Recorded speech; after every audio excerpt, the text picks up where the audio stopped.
यह है कहानियों का अद्भुत संसार किस्सा कहानी। और हिंदी क्लासिक्स में आज मैं आपको सुना रहा हूँ फणीश्वर नाथ रेणु की लिखी कहानी तीसरी कसम और मारे गए गुलफाम। और ये उस कहानी का है दूसरा हिस्सा।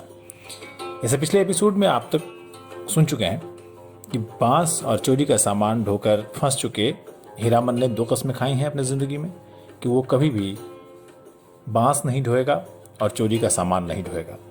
आज उसकी गाड़ी में नौटंकी कंपनी की बाई हीराबाई बैठी हैं। सीधा साधा हीरामन उसको लिए जा रहा है और अब रास्ते में वो आराम करने के लिए तिगछिया नाम की जगह पर जो एक अमराई है वहाँ पर बैठे हैं और वहाँ पर एक साइकिल सवार उनको मिलता है। और अब सुनिए उससे आगे का हिस्सा।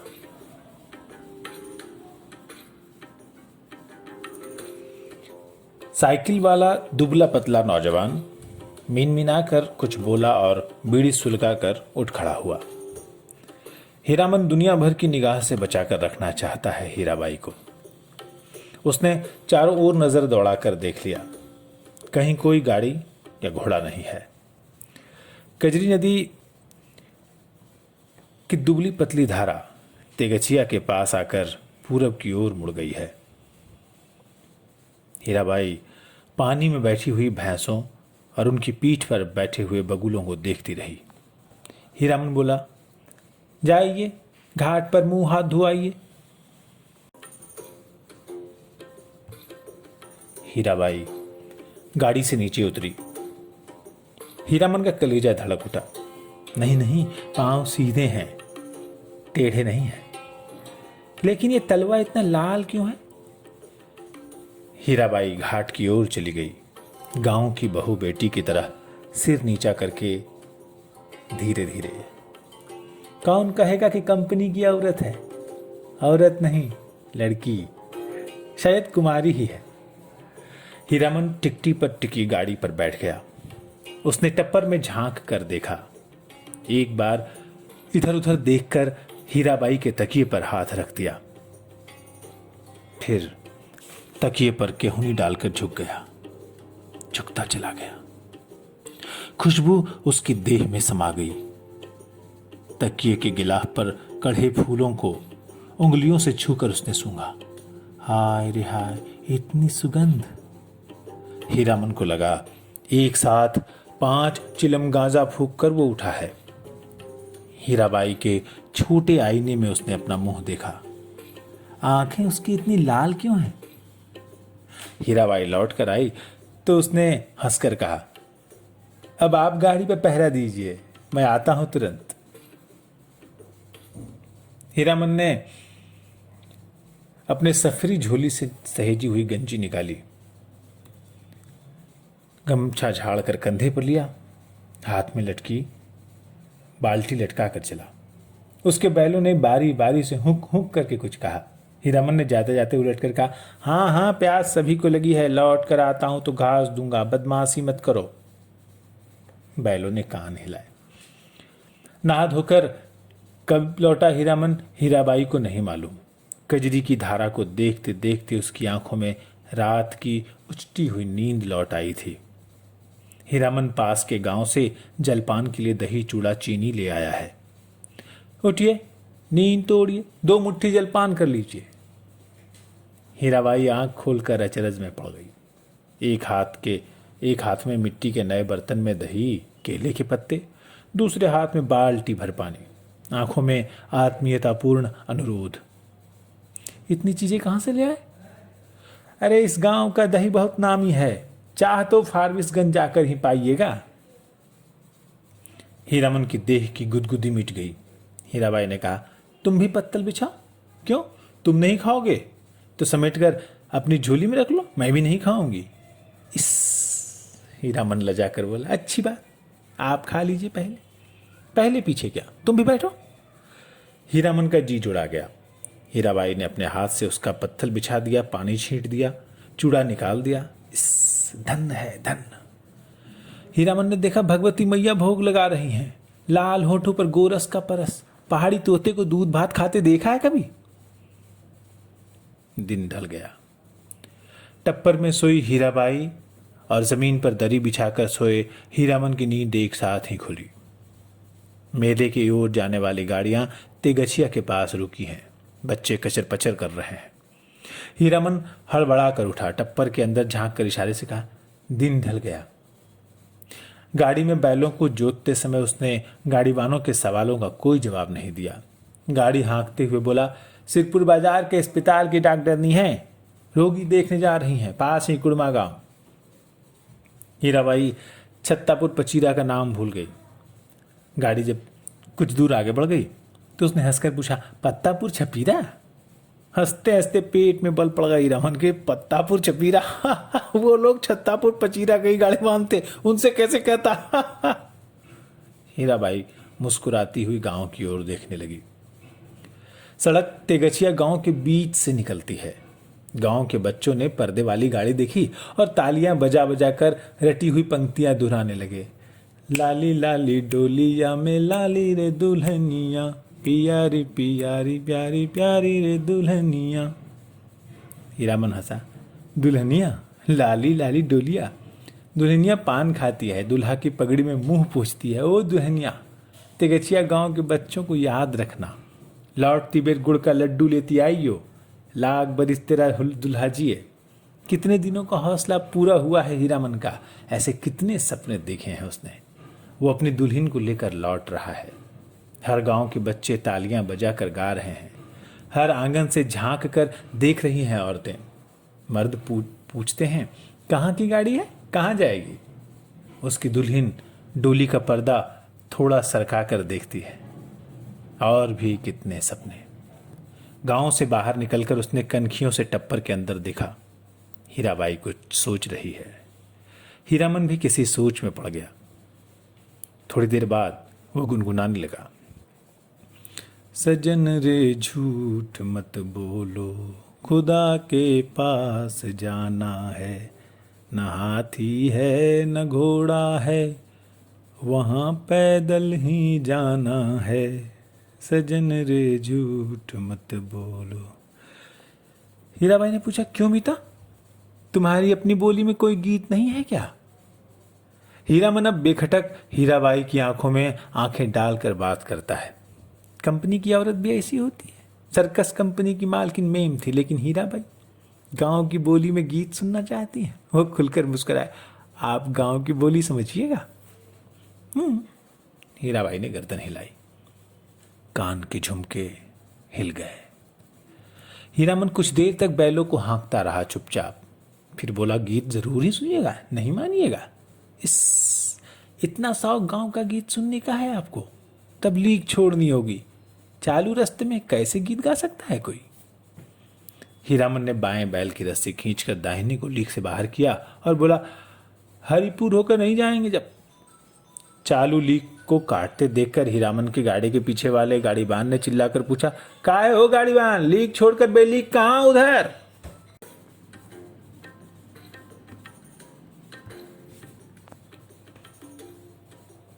हीरामन ने हवा में दुआली घुमाते हुए जवाब दिया, कहाँ है बेली की? ये सड़क नननपुर तो नहीं जाएगी? फिर अपने आप बड़बड़ाया, इस मुल्क के लोगों की यही आदत बुरी है, राह चलते 100 जिरा करेंगे। अरे भाई, तुमको जाना है जाओ, देहाती भुज सब। नननपुर की सड़क पर गाड़ी लाकर हीरामन ने बैलों की रस्सी ढीली कर दी। बैलों ने दुल की चाल छोड़कर कदम चाल पकड़ी। हीराबाई ने देखा, सचमुच नननपुर की सड़क बड़ी सोनी है। हीरामन उसकी आंखों की बोली समझता है। घबराने की बात नहीं है, ये सड़क भी फारबिसगंज जाएगी। राघाट के लोग बहुत अच्छे हैं, एक घड़ी रात तक हम लोग पहुंच जाएंगे। हीराबाई को फारबिसगंज पहुंचने की जल्दी नहीं है। हीरामन पर उसको इतना भरोसा हो गया कि डर भय की कोई बात नहीं उठती है मन में। हीरामन ने पहले जी भर मुस्कुरा लिया। कौन गीत गाए वो? हीराबाई को गीत और कथा दोनों का शौक है। महुआ घटवारिन, महुआ घटवारिन। वो बोला, अच्छा, जब आपको इतना शौक है तो सुनिए महुआ घटवारिन का गीत। इसमें गीत भी है और कथा भी। कितने दिनों के बाद भगवती ने यह हौसला भी पूरा कर दिया। जय भगवती। आज हीरामन अपने मन को खलास कर लेगा। वो हीराबाई की थमी हुई मुस्कुराहट को देखता है। सुनिए, आज भी परमार नदी में महुआ घटवारिन के कई पुराने घाट हैं। इसी मुल्क की थी महुआ, थी तो घटवारिन, लेकिन 100 सतवंती में एक थी। उसका बाप दारू ताड़ी पीकर दिन रात बेहोश पड़ा रहता। उसकी सौतेली माँ साक्षात राक्षसनी, बहुत बड़ी नजर चलाक। रात में गांजा दारू अफीम चुरा कर बेचने वालों से लेकर तरह तरह के लोगों से उसकी जान पहचान थी। सबसे घुट्टा भर हेलमेल। महुआ कुमारी थी, लेकिन काम कराते कराते उसकी हड्डी निकाल दी थी राक्षसनी ने। जवान हो गई, कहीं शादी ब्याह की बात भी नहीं चलाई। एक रात की बात सुनिए।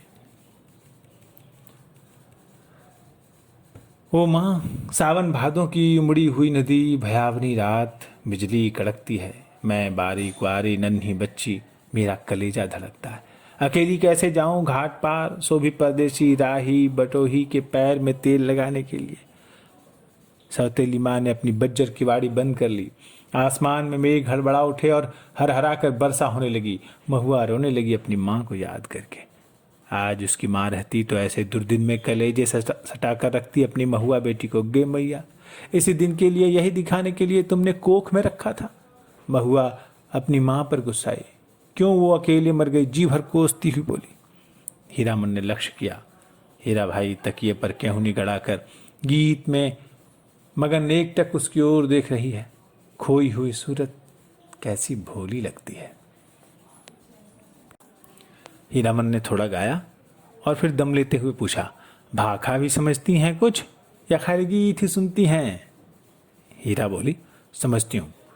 उपटन माने उपटन जो देह में लगाते हैं। हीरामन ने विस्मित होकर कहा, इससे रोने धोने से क्या है?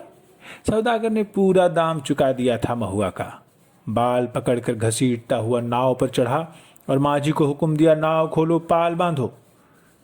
पाल वाली नाव पर वाली चिड़िया की तरह उड़ चली। रात भर महुआ रोती छटपटाती रही। सौदागर के नौकरों ने बहुत डराया धमकाया, चुप रहो नहीं तो उठाकर पानी में फेंक देंगे। बस महुआ को बात सूझ गई। भोर का तारा मेघ की आड़ से जरा बाहर आया, फिर छिप गया। इधर महुआ भी छपाक से कूद पड़ी पानी में। सौदागर का एक नौकर महुआ को देखते ही मोहित हो गया था। महुआ की पीठ पर वो भी कूदा। उल्टी धारा में तैरना खेल नहीं, सो भी भरी भादों की नदी में। महुआ असल घटवारिन की बेटी थी। मछली भी भला थकती है कभी पानी में। सफरी मछली जैसी फरफराती पानी चीरती भागी चली जा रही है और उसके पीछे सौदागर का नौकर पुकार पुकार कर कहता है, महुआ जरा थमो, तुमको पकड़ने नहीं आ रहा, तुम्हारा साथी हूँ, जिंदगी भर साथ रहेंगे हम लोग। लेकिन हीरामन का बहुत प्रिय गीत है ये। महुआ घटवारिन गाते समय उसके सामने सावन भादों की नदी उमड़ने लगती है। अमावस्या की रात और घने बादलों में रह रहकर बिजली चमक उठती है। उसी चमक में लहरों से लड़ती हुई बारीक कुमारी महुआ की झलक उसे मिल जाती है। सफरी मछली की चाल और तेज हो जाती है। उसको लगता है वो खुद सौदागर का नौकर है। महुआ कोई बात नहीं सुनती, प्रतीत नहीं करती, उलटकर देखती भी नहीं, और वो थक गया है तैरते तैरते। इस बार लगता है महुआ ने अपने को पकड़ा दिया, वो खुद ही पकड़ में आ गई है। उसने महुआ को छू लिया है, पा लिया है, उसकी थकन दूर हो गई है। 15-20 साल तक उमड़ी हुई नदी की उल्टी धारा में तैरते हुए उसके मन को किनारा मिल गया है। आनंद के आंसू कोई भी रोक नहीं मानते। उसने हीराबाई से अपनी गीली आंखें चुराने की कोशिश की, लेकिन हीरा तो उसके मन में बैठी न जाने कब से सब कुछ देख रही थी। हीरामन ने अपनी कांपती हुई बोली को काबू में लाकर बैलों को झिड़क दी। इस गीत में न जाने क्या है कि सुनते ही दोनों थसथसा जाते हैं, लगता है 100 मन बोझ लाद दिया है किसी ने। हीराबाई लंबी सांस लेती है। हीरामन के अंग अंग में उमंग समा जाती है। तुम तो उस्ताद हो मीता। इस आसिन कार्तिक का सूरज 2 बांस दिन रहते ही कुम्हला जाता है। सूरज डूबने से पहले ही नननपुर पहुंचना है। हीरामन अपने बैलों को समझाकर कह रहा है, कदम खोल कर और कलेजा बांध कर चलो, ए छि छि छि बड़के भैया ने ले ले ले। नननपुर तक वो अपने बैलों को ललकारता रहा।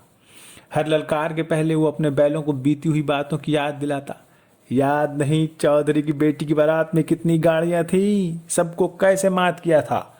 हाँ वही कदम निकालो। ले नननपुर से फारबिसगंज 3 कोस 2 घंटे और। नननपुर के हाट पर आजकल चाय भी बिकने लगी है। हीरामन अपने लोटे में चाय भर कर ले आया। कंपनी की औरत जानता है वो सारा दिन घड़ी घड़ी चाय पीती रहती है। चाय है या जान? हीरा हंसते हंसते लूट पूट रही। अरे तुमसे किसने कह दिया कि कुंवारे आदमी को चाय नहीं पीनी चाहिए? हीरामन लजा गया। क्या बोले वो, लाज की बात। लेकिन वो भोग चुका है एक बार। सर्कस कंपनी की मेम के हाथ की चाय पीकर देख लिया था उसने, बड़ी गर्मता से। पीजिए गुरुजी। हीरा हंसी। इस नननपुर हाट पर ही दिया बाती जल चुकी थी। हीरामन ने अपना सफरी लालटेन जलाकर पिछवाड़े में लटका दिया। आजकल गांव से 5 कोस दूर के गांव वाले भी अपने आप को शहरू समझने लगे हैं। बिना रोशनी की गाड़ी को पकड़कर चालान कर देते हैं 12 बखेड़ा। आप मुझे गुरुजी मत कहिए, तुम तो मेरे उस्ताद हो। हमारे शास्त्र में लिखा है, एक अक्षर सिखाने वाला भी गुरु और एक राग सिखाने वाला भी उस्ताद। इस शास्त्र पुराण भी जानती है, मैंने क्या सिखाया? हीरा हंसकर गुनगुनाने लगी। हे सावन भादव। हीरामन अचरज के मांगे गूंगा हो गया। इतना तेज जहन हूँ बहु महुआ घटवारिन। गाड़ी सीताधार की एक सूखी धारा की उतराई पर गड़गड़ा कर नीचे की ओर उतरी। हीराबाई ने हीरामन का कंधा धर लिया एक हाथ से। बहुत देर तक हीरामन के कंधे पर उसकी उंगलियां पड़ी रही। हीरामन ने नजर फिराकर कंधे पर केंद्रित करने की कोशिश की। कई बार गाड़ी चढ़ाई पर पहुंची तो हीरा की ढीली उंगलियां फिर तन गईं। सामने फारबिसगंज शहर की रोशनी झिलमिला रही है। शहर से कुछ दूर हटकर मेले की रोशनी, टप्पर में लटके लालटेन की रोशनी में छाया नाचती है आसपास। डबडबाई आंखों से हर रोशनी सूरजमुखी फूल की तरह दिखाई देती है। फारबिसगंज तो हीरामन का घर दुआर है। न जाने कितनी बार वो फारबिसगंज आया है। मेले की लदनी लादी है। किसी औरत के साथ? हाँ, एक बार उसकी भाभी जिस साल आई थी गौने में। इसी तरह तिरपाल से गाड़ी को चारों ओर से घेर कर बासा बनाया गया था। इसके आगे क्या हुआ ये हम बताएंगे आपको अगले एपिसोड में। आप सुन रहे थे फणीश्वर नाथ रेणु की कहानी तीसरी कसम उर्फ मारे गए गुलफाम। ये आवाज है मंजीत ठाकुर की।